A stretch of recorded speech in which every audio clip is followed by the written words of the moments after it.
और आज मैं एक्सप्लेन करने वाला हूँ वंस एंड थीव सीरीज के अगले एपिसोड। अगर आप सीधा इस वीडियो पर आए हैं और आपने इसके पहले के पार्ट नहीं देखे तो पहले जाकर उन वीडियो को देख ले, जिसका लिंक मैंने डिस्क्रिप्शन और आई बटन में दिया है, वरना ये वीडियो आपको समझ नहीं आएगा। तो इसके पहले वाले वीडियो में हमने देखा ऐश ने इंटन का प्रपोजल रिजेक्ट कर दिया, इसीलिए इंटन गुस्से में ऐश के घर से जाने लगी। ऐश उसे रोकने बाहर आया, लेकिन तभी एक आदमी हेलमेट पहनकर बाइक से आता है और ऐश को शूट कर देता है। और यहीं पर ये एपिसोड भी खत्म हुआ था। अब देखते हैं आगे। हम देखते हैं ईमान अपनी माँ से मिलने उसके घर जाता है। उसकी माँ उसे देखकर खुश होती है और उसके पास आकर उसे बहुत प्यार भी करती है। फिर ईमान अपनी माँ से कहता है वो चाहे तो उनके साथ रह सकती है, क्योंकि अब वो गरीब नहीं रहे, उनके पास अब बहुत सारे पैसे हैं। फिर ईमान अपनी माँ को एक महंगा नेकलेस देकर कहता है उसने एक बड़ा घर खरीदा और उसके पास महंगी कार भी है। अब उसकी माँ को कोई भी परेशानी नहीं होगी, वो हमेशा साथ रहेंगे। लेकिन ईमान की माँ कहती है उन्होंने उसे और उसके फादर को पैसों की वजह से नहीं छोड़ा। ईमान पूछता है फिर ऐसा क्या कारण था कि उन्हें अपने इकलौते बेटे को छोड़कर जाना पड़ा, लेकिन उसकी माँ कहती है वो बता नहीं सकती। तभी घर में से एक लड़का बाहर आकर कहता है कि माँ क्या हुआ, मतलब वो लड़का ईमान की माँ और उस आदमी का बेटा था। तब ईमान की माँ अपने दूसरे बेटे को घर के अंदर जाने कहती है। ईमान समझ गया था अब उसकी माँ उसके साथ नहीं रह सकती। वो भड़क कर अपनी माँ से कहता है आखिर उसकी माँ अपने बच्चे से प्यार करना सीख ही गई। ये कहकर ईमान वहाँ से चला जाता है और उसकी माँ बाहर बारिश में रोती हुई खड़ी रहती है। वही दूसरी तरफ इंटन जल्दी से ऐश को एम्बुलेंस में डालकर हॉस्पिटल ले जा रही थी। एम्बुलेंस में हॉस्पिटल से निकलते समय ऐश का मोबाइल उसके पॉकेट से गिर गया था। तब इंटन उसका मोबाइल उठाकर अपने पास रख लेती है। फिर ऐश को तुरंत ऑपरेशन थिएटर में ले जाया जाता है और इंटन को डॉक्टर बाहर ही वेट करने कहते हैं। तभी वहाँ एक पुलिस वाला आकर इंटन से पूछताछ करके उसका स्टेटमेंट लेता है। पुलिस वाला इंटन से पूछता है जब ऐश उसे आवाज दे रहा था तब उसने पलटकर जवाब क्यों नहीं दिया और क्या वो दोनों रिलेशनशिप में है। तब इंटन कहती है वो बस अच्छे फ्रेंड है और उनकी लड़ाई बस काम को लेकर हुई थी। तब पुलिस वाला अपने मोबाइल में इंटन को ऐश के घर की फोटोज दिखाता है, जिसमें उसका घर पूरी तरह से बिखरा हुआ था। पुलिस वाला बताता है जिस वक्त इंटन और ऐश नीचे पार्किंग में थे तब उनके घर की हालत ऐसी की गई। इंटन पूछती है ये सब किसने किया। तब पुलिस वाला भी कुछ नहीं कहता, क्योंकि उसे भी कुछ नहीं पता। सीरीज में आगे हम देखते हैं ईमान अपनी माँ से मिलकर अपने घर वापस आया। तब उसके फादर न्यूज देख रहे थे, लेकिन ईमान बिना न्यूज पर ध्यान दिए अपने रूम में जा रहा था। तब उसके फादर ईमान को बुलाकर पूछते हैं क्या वो उसका बैंक कलीग ऐश है। तब ईमान न्यूज देखता है और उसे पता चलता है किसी ने ऐश को गोली मार दी। न्यूज में सीसीटीवी फुटेज दिखाया जा रहा था जिसमें किलर बाइक पर आया और ऐश को शूट कर दिया। तब ईमान का ध्यान किलर के जैकेट पर जाता है और उसे याद आता है जब ईमान अपने फादर के साथ शहर छोड़कर हड़ाई जाने रेलवे स्टेशन पर गया था तब उसे वहाँ 2 पुलिस वाले मिले थे जो इबुजारा के आदमी थे, जिनकी वजह से उसने हड़ाई जाना कैंसिल कर दिया। उनमें से एक पुलिस वाले ने वही जैकेट पहनी थी, क्योंकि किलर के जैकेट के पीछे एक गोल्डन स्कॉर्पियन बना हुआ था और उस पुलिस वाले के जैकेट पर भी सेम स्कॉर्पियन बना हुआ है। तब ईमान समझ जाता है कि इबुजारा ने ही ऐश को मरवाने की कोशिश की है। शायद इबुजारा को पता चल गया कि ऐश ईमान के काम के बीच आ सकता है और उसका काम बंद करवा सकता है। अगले सीन में हम देखते हैं कदक और ईमान इबुजारा के साथ उसकी कार में थे। तब ईमान पूछता है उसने ऐसा क्यों किया। इबुजारा बताती है ऐश को पता चल गया था कि कोई है जो बैंक से पैसे चुरा रहा है और वो बहुत जल्द उनके रास्ते का कांटा बन सकता था, जिससे उसे और ईमान दोनों को खतरा था। तब ईमान भड़क कर कहता है अब वो उसके साथ काम नहीं करना चाहता। अगर इबुजारा को पैसे चाहिए तो वो इस काम के लिए किसी और को ढूंढ ले। ये कहकर ईमान कार से उतर ही रहा था। तब इबुजारा कहती है उसे पता है ईमान इंटन को पसंद करता है। अगर इंटन को ईमान के बारे में पता चल गया तब क्या होगा,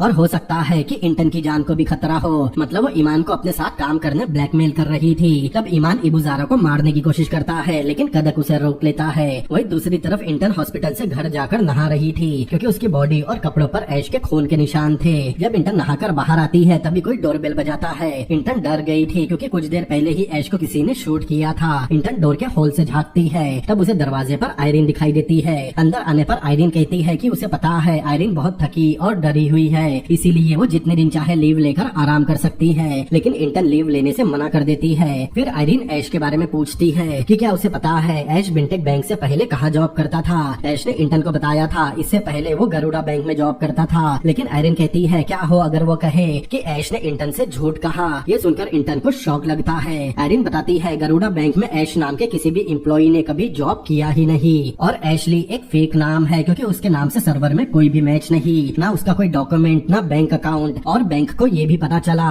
कि ऐश बैंक की सेंसिटिव इन्फॉर्मेशन लीक कर रहा था। आयरिन पूछती है क्या उसे इन दिनों ऐश का बर्ताव कुछ अजीब लगा। तब इंटन को वही बात याद आती है जब ऐश अपने लैपटॉप पर कुछ काम कर रहा था, लेकिन इंटन के वहाँ आने पर ऐश ने जल्दी से अपना लैपटॉप बंद कर दिया था। लेकिन इंटन आयरिन से कुछ नहीं कहती, वो खामोश खड़ी रहती है।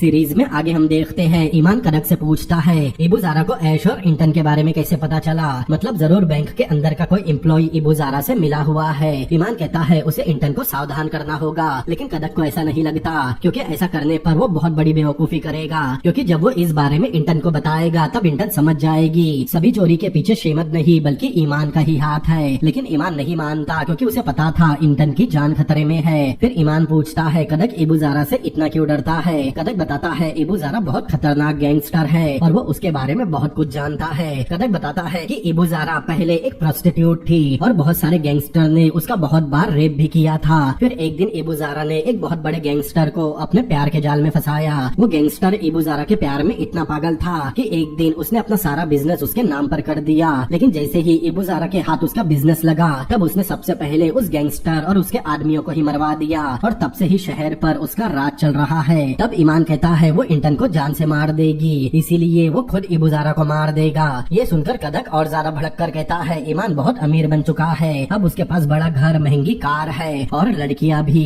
इसीलिए उसे बस इस बारे में ही सोचना चाहिए। लेकिन ईमान कहता है अगर इबू ज़ारा ने इंटन और उसके फादर को मरवा दिया तो वो उन पैसों का क्या करेगा। कदक समझ गया था कि ईमान पूरी तरह से पागल हो चुका है, इसीलिए वो वहाँ से जाने लगता है। तब ईमान कहता है कि अगर कदक ने उसका साथ नहीं भी दिया तब भी वो इबू ज़ारा को अकेले ही मारेगा। वही दूसरी तरफ एक नर्स हॉस्पिटल में वॉकी टॉकी पर बताती है कि ऐश अब भी जिंदा है। तब दूसरी तरफ से एक आदमी की आवाज आती है, वो उस नर्स से ऐश को अपने साथ लाने कहता है और नर्स ऐश को अपने साथ स्ट्रेचर पर ले जाने लगती है। आगे हम देखते हैं इंफॉर्मेशन टेक्नोलॉजी मिनिस्टर जिसका नाम तानसरी है, वो इबू ज़ारा के सामने बैठा था। तब इबू ज़ारा उसे पैसों से भरा एक सूटकेस देती है। तानसरी कहता है उसे अपने आने वाले शिपमेंट की चिंता करने की कोई जरूरत नहीं क्योंकि उसने हेड ऑफ कस्टम में सेटिंग कर ली है, अब उसके शिपमेंट को कोई नहीं रोकेगा। तब इबू ज़ारा कहती है अब उसे भी पॉलिटिक्स ज्वाइन करना है, लेकिन ये सुनकर तानसरी हंसने लगता है। वो कहता है उसका बिजनेस और पॉलिटिक्स बहुत अलग है और वो इतना बड़ा बिजनेस होने के बाद भी पॉलिटिक्स में क्यों आना चाहती है। इबू ज़ारा कहती है अगर वो इलेक्शन जीत गई तब उसे अपना बिजनेस करने में कोई डर नहीं होगा,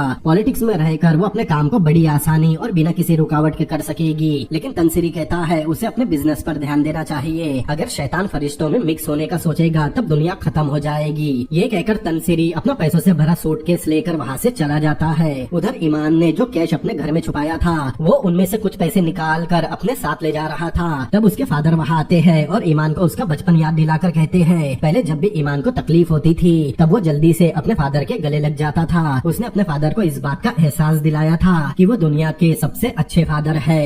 लेकिन अब उन्हें ऐसा लग रहा है कि ईमान की अमीरों वाली दुनिया में उनकी कोई जगह नहीं। ये बोलकर ईमान के फादर रोने लगते हैं, लेकिन ईमान चुपचाप उनकी बातें सुनकर वहाँ से चला जाता है। आगे हम देखते हैं इंटन ऐश से मिलने हॉस्पिटल गई, तब उसे वहाँ वही पुलिस वाला मिलता है। वो बताता है ऐश हॉस्पिटल से गायब हो गया, सीसीटीवी देखने पर पता चला कि हॉस्पिटल के स्टाफ में से कोई उसे लेकर चला गया, या फिर ये भी हो सकता है वो हॉस्पिटल के स्टाफ में से ना हो। इंटन पूछती है क्या ये वही था जो ऐश के घर में घुसा था, लेकिन पुलिस ऑफिसर को अभी कुछ नहीं पता। वो इंटन को वापस अपने घर जाने कहता है। जब इंटन हॉस्पिटल से अपनी कार में वापस जा रही थी तब सिग्नल पर उसकी कार के बाजू एक बाइक आकर रुकती है। उस पर एक लड़का हेलमेट पहने हुए था। इंटन उसे देखती है, वो लड़का भी उसे देखता है। फिर वो लड़का अपनी गन निकाल कर इंटन को शूट करता है, लेकिन ऐसा कुछ नहीं होता क्योंकि वो इंटन का वहम था। सिग्नल छूटने पर वो लड़का चला जाता है। तभी इंटन को उसके मोबाइल के जीपीएस का नोटिफिकेशन आता है जिसमें लिखा था कि मैलवेयर भेजने वाले का आईपी एड्रेस मिल गया और साथ में सेंडर का नाम एशली दिखाई देता है। फिर उसे नोटिफिकेशन में उस आईपी एड्रेस की लोकेशन मिलती है। तब इंटन उस लोकेशन को फॉलो करना शुरू करती है। उधर कदक ईमान को एक बंजर सोसाइटी में ले जाता है। वहाँ बहुत सारे घर बने हुए थे,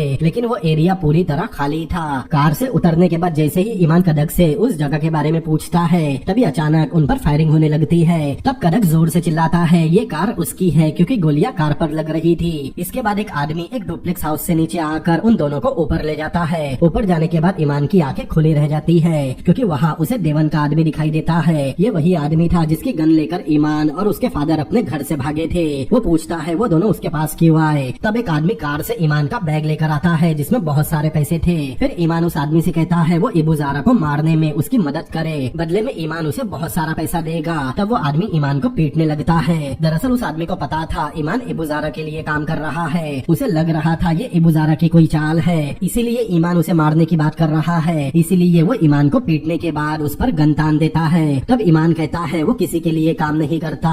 दरअसल ईमान इससे पहले ऐसी किसी प्रॉब्लम में नहीं फंसा था, इसीलिए उसने देवन से अपनी जान बचाने अबू ज़ारा से मदद मांगी थी, लेकिन उसे पता नहीं था वो इससे बड़ी मुसीबत में फंसने वाला है। यही बात वो देवन के आदमियों को भी समझाता है। ईमान देवन के आदमी से कहता है वो दोनों मिलकर अबू ज़ारा को मार देंगे, क्योंकि वो दोनों ऐसी जिंदगी नहीं जी सकते। तब देवन का आदमी मान जाता है। वही दूसरी तरफ इंटर्न उस लोकेशन पर पहुंच गई थी जहां का आईपी एड्रेस ट्रेस हुआ था। दरअसल इंटर्न जिस लोकेशन पर पहुंची थी वो ईमान का घर था, लेकिन इंटर्न नहीं जानती वो ईमान का घर है। ईमान के घर के दरवाजे पर उस्मान बैठा था। इंटर्न जैसे ही वहाँ पहुँचती है तब उसका फोन जोर जोर से बोलता है कि आईपी एड्रेस की लोकेशन मैच हो गई। ये आवाज उस्मान सुन लेता है, इसीलिए वो इंटर्न का पर्स छीनने लगता है। तब इंटर्न चिल्लाने लगती है। इंटर्न की आवाज सुनकर ईमान के फादर दरवाजा खोलते हैं और उस्मान को बताते हैं कि इंटर्न उसकी पहचान की है। तब उस्मान इंटर्न को छोड़ देता है, लेकिन इंटर्न वहाँ ईमान के फादर को देखकर चौंक गई थी। घर में जाने के बाद इंटर्न पूछती है वो इस घर में कब शिफ्ट हुए। ईमान के फादर बताते हैं कि अभी कुछ दिन पहले ही।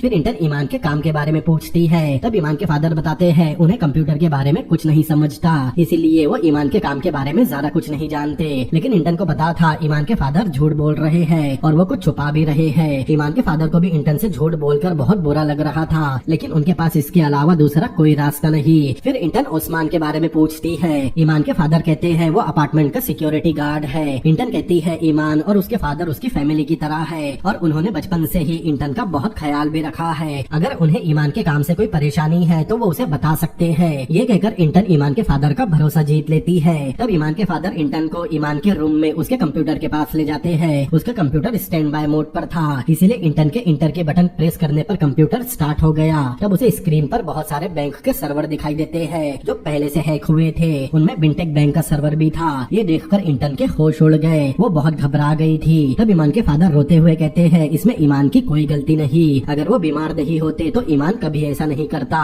फिर वो इंटर्न को ये बात किसी को भी बताने से मना करते हैं और उसे प्रॉमिस करने कहते हैं ताकि वो ये बात किसी को ना बताए। वही दूसरी तरफ हमें पता चलता है कि डिजिटल कर्मा ग्रुप ने बिनटेक बैंक के सारे फाइनेंशियल रिकॉर्ड लीक कर दिए। ये बात मीडिया तक पहुंच गई थी, इसीलिए आईटी मिनिस्टर तनसरी मीडिया को बताता है उसने डिजिटल कर्मा ग्रुप को पकड़ने उनके बेस्ट साइबर सिक्योरिटी ऑफिसर्स को इन्वेस्टिगेशन पर लगाया है और जल्द ही वो पकड़े जाएंगे। तब एक रिपोर्टर बैंक से 5-6 बिलियन रुपीस गायब होने के बारे में पूछती है। तब तनसरी बताता है ये इन्फॉर्मेशन गलत है और किसी भी बैंक का कोई पैसा गायब नहीं हुआ।